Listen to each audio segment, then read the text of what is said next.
Si tu penses que tes soins visage ne se vendent pas assez parce que tu ne publies pas assez sur les réseaux, parce que tes clientes n'ont pas le budget ou parce qu'il y a trop de concurrence autour de toi, t'es sûrement en train de regarder le problème au mauvais endroit. Parce que dans beaucoup d'instituts, le problème il vient pas du soin en lui-même. Il vient du fait que ta cliente voit encore ton soin visage comme une dépense plaisir. Alors que toi, tu aimerais qu'elle le comprenne comme une vraie démarche d'amélioration de peau. Et ça change complètement la façon dont elle décide. Si dans sa tête, ton soin visage, c'est juste un moment pour se faire du bien, elle va le comparer à son budget du mois. Au coiffeur, aux courses, aux enfants, aux imprévus et aux vacances qui arrivent. D'ailleurs, elle peut adorer tes soins, trouver ta cabine agréable et vraiment cosy, te dire d'ailleurs qu'elle a passé un super moment et malgré tout, ne pas revenir avant 3 mois. Alors que si elle comprend que sa peau a besoin d'un suivi, pourquoi ces produits à la maison ne suffisent pas toujours et pourquoi une séance isolée ne peut pas tout régler, elle verra les choses complètement différemment. Dans cette vidéo, je vais te montrer pourquoi beaucoup d'esthéticiennes compétentes vendent moins de soins visage qu'elles ne pourraient.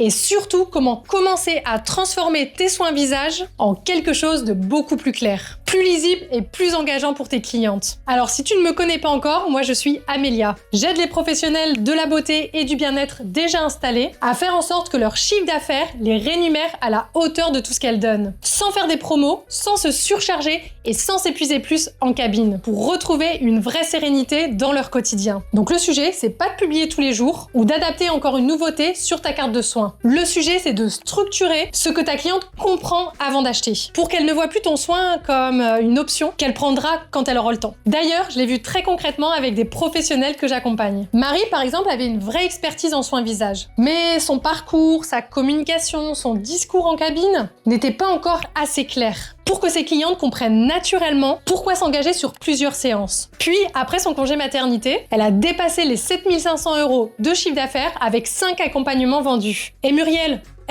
elle avait une activité depuis plus de 10 ans, avec beaucoup de propositions autour de ses soins visage. On a simplifié sa carte, clarifié son soin signature, et elle est passée de 3 soins signature à 6 sur le mois. Un soin vendu quand même à plus de 110 €. Et Gladys, qui venait tout juste d'ouvrir son institut, elle a vendu 2 cures de soins visage à 792 €, un mois après son ouverture. Parce que le positionnement, le parcours de soins et la valeur de son accompagnement avaient été peaufinés en amont. Donc aujourd'hui, le sujet, c'est pas uniquement comment vendre plus de soins visage, tu l'as bien compris. Le vrai sujet, c'est comment faire en sorte que ta cliente comprenne pourquoi ton soin visage n'est pas juste un rendez-vous plaisir, agréable, mais une vraie étape dans un parcours complet. Et tu vas voir que le problème, il commence bien avant que tu proposes ton soin en cabine. D'ailleurs, si en m'écoutant, tu te rends compte que tes soins visage sont trop flous, trop nombreux, pas assez simples à comprendre pour tes clientes, je t'ai créé juste en dessous un guide gratuit pour commencer à structurer ton offre signature. L'idée, en gros, c'est pas de créer une offre de soins compliquée ou de rajouter encore une nouveauté sur ta carte, ou de chercher la dernière formation pour être plus experte. C'est plutôt de clarifier ce que tu vends déjà, aussi ce que tu veux vraiment vendre, à qui, pourquoi et pourquoi ta cliente devrait plutôt choisir un parcours de soins et non un soin isolé. Tu peux le télécharger maintenant ou le garder pour après la vidéo, mais garde bien cette idée en tête pendant qu'on avance. Si ton offre n'est pas claire pour toi, elle peut pas être évidente pour ta cliente. Et justement, le premier point à comprendre, c'est que ton soin visage est peut-être vu comme une simple prestation, alors qu'il devrait commencer à être vu comme une vraie progression. Donc le problème, c'est que ton soin n'est pas vu comme un chemin. D'ailleurs, c'est souvent pour ça qu'il est acheté comme un plaisir occasionnel. Donc ta cliente, elle vient quand elle en a envie, quand elle a un peu de budget, quand sa peau va plutôt mal ou quand elle a un événement de prévu. Le souci, c'est que ça crée une relation irrégulière, autant pour toi que pour elle. Elle va peut-être être satisfaite sur le coup sans forcément s'engager sur la suite. Alors qu'est-ce que tu dois faire pour éviter ça? Il faut aider ta cliente à comprendre que ton soin suit une progression, un chemin clair. Parce que toi, tu ne veux pas que ta cliente pense uniquement que ça lui a fait du bien. Tu veux que ta cliente comprenne qu'elle a besoin d'un vrai suivi, une vraie progression pour avoir un vrai résultat sur le long terme. Parce que corriger un petit peu la routine, faire des descendre de temps en temps, on est d'accord que ça ne crée pas de résultat sur le long terme. Et justement, le soin, il doit pas être présenté comme un moment isolé, mais comme une première étape logique à une vraie démarche. Parce que quand elle voit ton soin, elle compare ton prix à un plaisir, alors que quand elle le voit comme une progression, elle compare ton prix à un problème qu'elle veut résoudre. Et là, la décision n'est plus du tout la même. Elle ne vient plus uniquement pour se détendre, mais elle vient chercher un diagnostic clair, un résultat sur sa peau, mais aussi du temps pour elle qu'elle ne s'octroie plus. En gros, une vraie lecture de sa peau. Et sur ça, tu as un gros point fort, puisque En tant qu'esthéticienne, tu as tout ce qu'il faut. Alors que quand ta cliente va en parapharmacie ou en parfumerie, elle n'aura jamais une lecture aussi poussée que toi. D'ailleurs, je t'invite à faire un exercice très simple. Prends un de tes soins visage que tu aimerais vendre davantage. Pas forcément celui que tu vends déjà le plus, mais celui qui a vraiment du potentiel dans ton institut. Maintenant, pose-toi la question, si ta cliente voulait vraiment obtenir un vrai résultat avec ce soin, de quoi elle aurait besoin autour de sa séance? Est-ce qu'elle aurait besoin d'un diagnostic plus précis au départ? Est-ce qu'elle aurait besoin de plusieurs séances dans un ordre logique? Est-ce qu'elle aurait besoin d'une routine adaptée pour elle à la maison? Est-ce qu'elle aurait besoin d'un suivi entre les séances? Est-ce qu'elle aurait besoin d'un conseil écrit, d'un bilan, d'une recommandation claire pour elle, de gestes à pratiquer à la maison? Quelque chose qui lui permettrait de rester engagée et d'avoir de vrais résultats en dehors de la cabine. Parce que c'est souvent là que tu passes d'un soin isolé à une vraie progression. Tu rajoutes pas des choses pour faire uniquement joli, tu rajoutes des choses qui vont vraiment aider ta cliente à passer un cap, à obtenir un meilleur résultat, à rester engagée, motivée et à comprendre pourquoi elle ne vient pas juste pour faire un soin, mais pour une suite logique et un vrai parcours de transformation. D'ailleurs, c'est exactement ce qu'on a fait avec Marie, qui avait une vraie expertise en soins visage. Elle s'était même formée pour être facialiste. Donc le problème, c'était pas la qualité de ses soins. Le problème, c'est que son parcours et son accompagnement n'étaient pas assez clairs dans la tête de ses clientes. En gros, elle comprenait pas pourquoi il fallait s'engager dans une suite. C'est là qu'on a retravaillé la structure de ses soins, la structure de son parcours de soins, la structure de son parcours client, sa communication, son discours en cabine et une façon de rendre la progression comme une évidence. Résultat, elle a dépassé les 5 000 € de chiffre d'affaires en travaillant une semaine de moins. Puis, de retour de son congé maternité, elle a réussi à dépasser les 7 500 € de chiffre d'affaires en vendant 5 accompagnements, pourtant sans poster sur les réseaux ni par email. Donc tu l'as bien compris, elle n'a pas mis la pression à ses clientes pour vendre plus. Elle a rendu le chemin et son discours beaucoup plus clair. En gros, le problème c'est pas que ta cliente elle veut pas de soins visage, et encore moins qu'elle veut pas être régulière.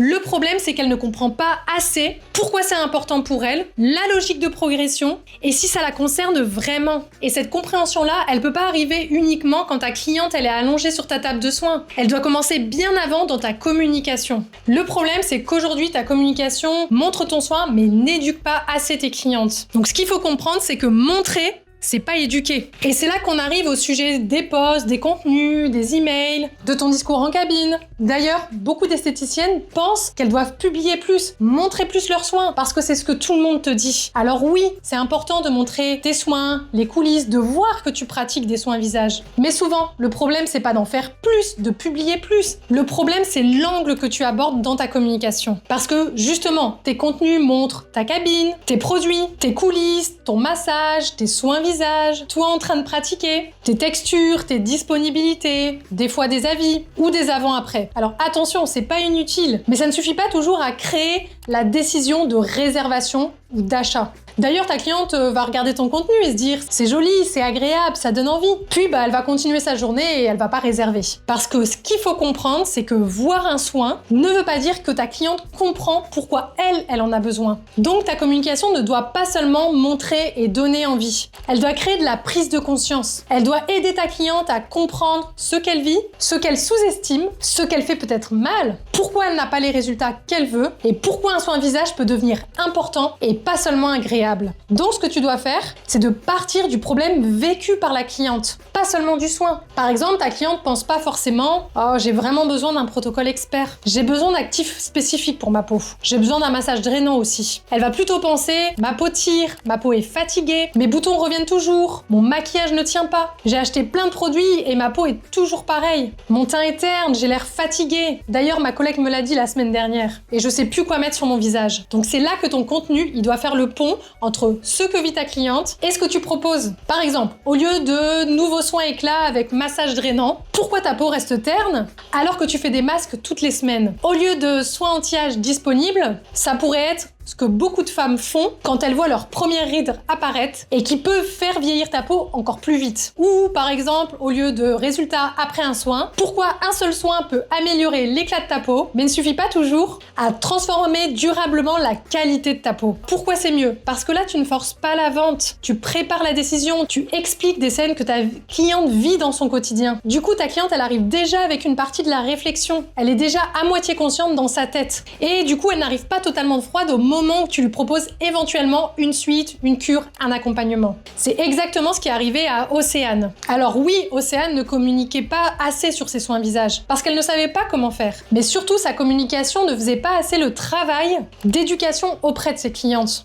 Elle montrait ses prestations, elle avait fait de super vidéos avec un vidéaste, mais il manquait la partie prise de conscience. On a donc retravaillé ses angles pour que ses contenus éduquent davantage sur les erreurs que faisaient ses clientes, sur leurs besoins, sur ce qu'elles ne comprenaient pas encore de leur peau, sur la différence entre faire un soin de temps en temps et entrer dans une logique de suivi.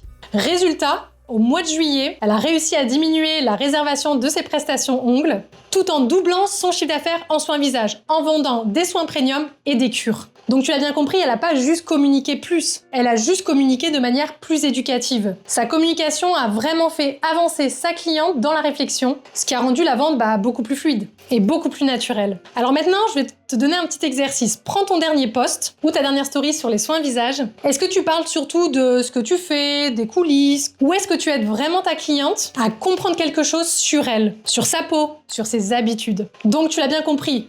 Le bon contenu ne montre pas uniquement tes soins. Il prépare ta cliente à comprendre pourquoi elle devrait s'engager. Et c'est exactement ce que je t'explique plus en détail dans la vidéo que je t'ai mise dans la description. Comment augmenter ton chiffre d'affaires sans forcément t'épuiser plus en cabine. Parce que ce qu'on voit ici dans les soins visage, en réalité ce n'est qu'une partie du problème. Si ton offre est floue, ta communication devient floue. Si ta communication est floue, ta cliente arrive peu éduquée. Et si elle arrive peu éduquée, tu dois porter toute la vente en cabine. Avec cette sensation de devoir convaincre, justifier, ou rassurer encore et encore. Sans parler que parfois tes tarifs ne sont pas en adéquation avec l'expérience que tu offres à tes clientes. Ils sont parfois même pas assez rentables pour que tu puisses te verser un salaire derrière et avoir une avance de trésorerie. Alors justement dans cette vidéo, je t'explique comment je travaille avec mes clientes, des esthéticiennes et des professionnels de la beauté et du bien-être pour structurer leur activité de façon plus globale, harmoniser la partie financière de ton institut, clarifier tes offres, rendre le parcours client beaucoup plus lisible, améliorer la rentabilité et construire une communication qui ne dépend pas du hasard et des posts de dernière minute. Donc si tu sens que tes soins visage ont du potentiel, mais qu'aujourd'hui tes clientes elles comprennent pas assez leur valeur, pourquoi elles devraient s'engager, va regarder cette vidéo, elle devrait vraiment t'aider à y voir plus clair. D'ailleurs, tu retrouveras le lien juste en dessous. Mais avant de terminer, je veux te donner une dernière lecture simple, parce qu'elle va t'aider à repérer là où ça bloque pour toi.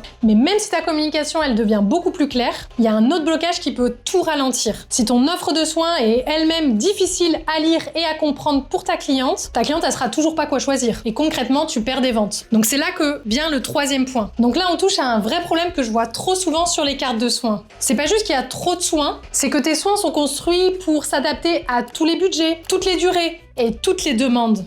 Alors qu'ils devraient être construits autour d'un besoin client, d'un résultat qu'elle espère. Alors je sais que souvent ça part d'une bonne intention, tu veux avoir des soins qui sont accessibles pour tous. Tu veux que ta cliente qui a pas énormément de budget puisse s'octroyer ce plaisir. Tu veux aussi laisser le choix à la cliente. Donc tu proposes un soin de 30 minutes, puis d'1 heure, puis d'1 h 30, puis un soin plus premium, puis un soin personnalisé, puis une option, puis encore une nouveauté. Parfois plusieurs soins qui se ressemblent mais avec des durées différentes. Alors c'est vrai que ça peut donner une impression de carte complète, mais dans la tête d'une cliente ça crée de la confusion parce qu'au plus il y a de choix, au plus la décision est difficile. D'ailleurs tu le vois bien quand tu vas au restaurant et qu'il y a une carte trop complète, tu sais plus quoi choisir. Bah pour ta carte de soins, c'est exactement pareil. D'ailleurs, une cliente, quand elle lit ta carte de soins, elle se dit pas « Tiens, j'ai besoin d'un soin de 40 minutes ». Elle se dit « Ma peau elle est terne, elle a l'air fatiguée, ma collègue la semaine dernière m'a dit que j'avais l'air vraiment crevée. Je comprends pas mes boutons, je veux vieillir, mais mieux. Ma peau est fatiguée, ma peau est terne, je sais plus quoi mettre sur mon visage ». Donc si ta carte lui répond avec des durées, des termes techniques ou du personnalisé, qui est beaucoup trop vague pour elle, c'est elle qui doit commencer à traduire les choses. Et souvent,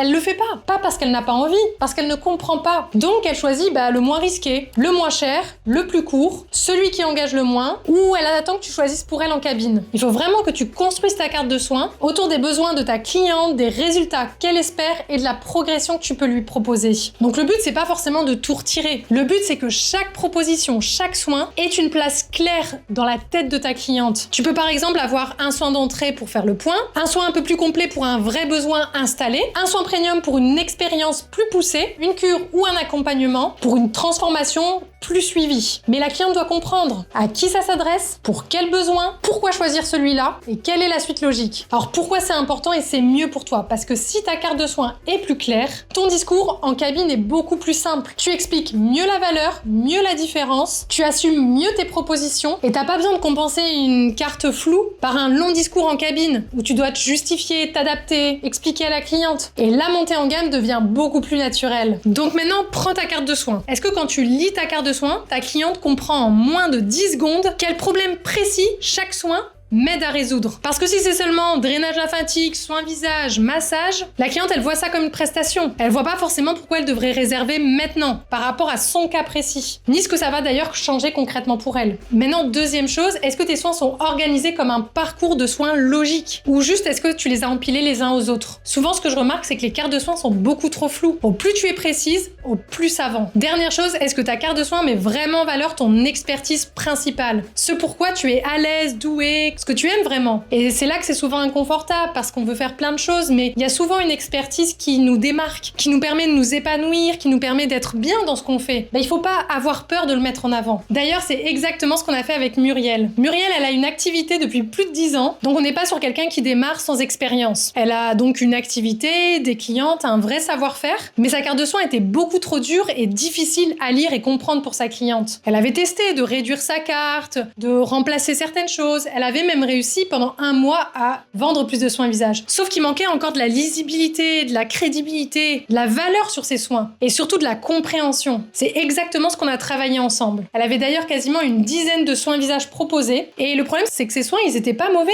Ils étaient même très bons, elle avait de très bons résultats et de très bons retours de la part de ses clientes. On a donc simplifié, on a réduit à 4 soins sur sa carte, mais 4 soins beaucoup plus clairs à comprendre pour sa cliente, qui répondent à un vrai besoin. On a retravaillé et identifié son soin signature, qu'on a bien évidemment mis en avant. Et surtout, on a clarifié la logique de sa carte, pour qu'elle-même, elle puisse expliquer plus facilement la valeur de ses soins. Et ça a fonctionné puisqu'elle est passée de 3 soins signature à 6 soins signature vendus sur le mois de mai, grâce à une stratégie qu'on a mis en place. Elle avait déjà vendu 6 soins signature sur le mois de juin et elle est passée de 900 visages à 17 soins visages vendus sur le mois. Ce qui lui a permis d'augmenter considérablement son chiffre d'affaires sans forcément avoir cette impression de travailler plus. Et au contraire, la clarification ne l'a pas limitée. Ça l'a aidé à basculer certaines clientes vers ses soins les plus premium. D'ailleurs, ce que je remarque souvent, c'est que beaucoup d'esthéticiennes pensent que vendre plus cher, ça va demander beaucoup plus d'arguments. Mais parfois, vendre plus cher, c'est juste vendre avec moins de confusion, plus de clarté, plus de lisibilité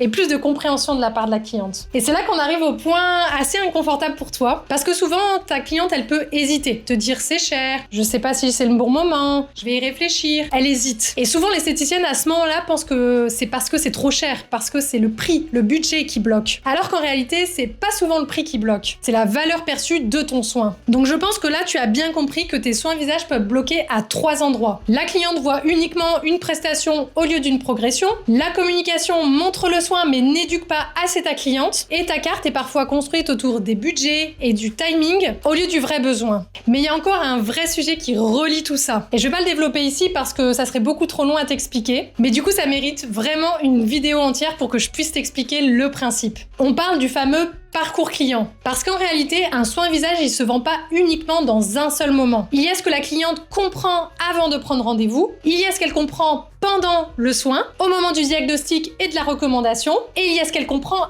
après, quand elle repart et qu'elle doit décider si elle continue ou si elle attend encore 3 mois, 6 mois avant de revenir, quand sa peau ira vraiment mal. Et c'est souvent là que tu peux avoir une cliente hyper satisfaite, qui adore ton soin, qui t'a dit que c'était génial, mais qui ne revient pas régulièrement. Pas parce qu'elle n'a pas aimé, parce qu'elle n'a pas compris la suite. Donc dans cette prochaine vidéo, je vais te montrer comment penser ton parcours client avant, pendant et après le soin, pour que tes clientes ne repartent pas uniquement contentes, mais avec une vraie raison de continuer. Alors si ce sujet t'intéresse, abonne-toi maintenant et active la petite cloche. Comme ça, tu seras averti dès que la vidéo sortira. Parce que cette prochaine vidéo, elle va vraiment compléter celle d'aujourd'hui. Surtout si tu as des clientes satisfaites, mais pas encore assez de clientes qui s'engagent et qui reviennent régulièrement. Donc la vraie idée à retenir, un soin visage, il se vend pas au moment où tu le proposes. Il se vend dans tout ce que ta cliente a compris avant. Et quand tu regardes tes soins visage avec cette idée en tête, tu arrêtes de te demander uniquement comment je peux mieux vendre mes soins visage. Tu commences à te poser une question qui est beaucoup plus utile. Qu'est-ce que ma cliente doit comprendre pour que ce soin devienne deviennent logiques dans sa tête. Parce que si elle comprend uniquement le prix, la durée et le nom du soin, elle va continuer à décider comme une dépense plaisir. Mais si elle comprend que ça répond à son besoin, au résultat qu'elle espère, qu'il y a une vraie progression, une vraie valeur à ce que tu lui apportes, une vraie raison à revenir, une vraie raison à suivre un programme, une suite logique, elle ne regardera plus du tout ton offre de la même manière. Et c'est exactement aussi ça qui change ta posture. Parce que t'as plus besoin de porter toute la vente au dernier moment, qui te stresse, qui te fait peur, qui te donne cette impression de forcer, de devoir convaincre, de justifier ce que tu proposes. Tu construis une compréhension en amont et la proposition devient beaucoup plus naturelle et beaucoup plus fluide. Maintenant, le vrai piège, ce serait de croire que ça existe uniquement sur les soins visage. Parce qu'aujourd'hui, si ce flou existe sur tes soins, il peut complètement exister ailleurs. Dans tes tarifs, dans ta carte de soins, dans tes offres, dans ta communication, dans la façon dont ton planning se remplit, dans ton discours en cabine et dans la manière dont ton institut gagne réellement de l'argent. C'est pour ça que la suite logique, c'est pas uniquement de refaire ta carte de soins, refaire ta communication. La suite logique, c'est de regarder si ton institut est structuré pour être rentable, stable, lisible pour tes clientes comme pour toi. Si aujourd'hui tu te dis, mes soins visage, ils plaisent, mes clientes, elles sont contentes, mais je sens que mon offre, mon parcours et ma façon de vendre, elle est pas encore assez structurée et mon institut ne me permet pas d'avoir assez de visibilité sur le futur, assez de stabilité, de sérénité, alors c'est exactement le type de sujet qu'on travaille ensemble dans mon accompagnement. Comprendre l'harmonie financière de ton institut, clarifier tes offres et ta carte de soins, rendre la valeur de ce que tu proposes beaucoup plus évidente, structurer ton parcours client, sécuriser ta rentabilité, avoir de la trésorerie d'avance et t'aider à vendre avec beaucoup plus de confiance, sans avoir l'impression de devoir convaincre à tout prix et en permanence. Alors si ça t'intéresse, tu peux déjà réserver un appel avec moi pour qu'on puisse échanger et discuter et voir les leviers que tu peux activer dans ton institut pour y arriver. Et enfin retrouver un institut stable, périn, qui te soutient sur le long terme. D'ailleurs, j'en parle dans une autre vidéo, les erreurs qui aujourd'hui empêchent un institut d'être rentable en 2026. Parce que si aujourd'hui tes soins visage ne se vendent pas comme tu espérais, c'est pas seulement un problème de communication, de structure de tes offres, c'est peut-être aussi un signal que ton institut manque de structure sur ses prix, sa rentabilité, son planning ou ses prestations. Donc si tu veux comprendre ce qui peut bloquer la rentabilité de ton institut, même quand tu travailles beaucoup, même quand tu as des clientes et même quand ton planning semble se remplir, clique sous la vidéo qui s'affiche maintenant.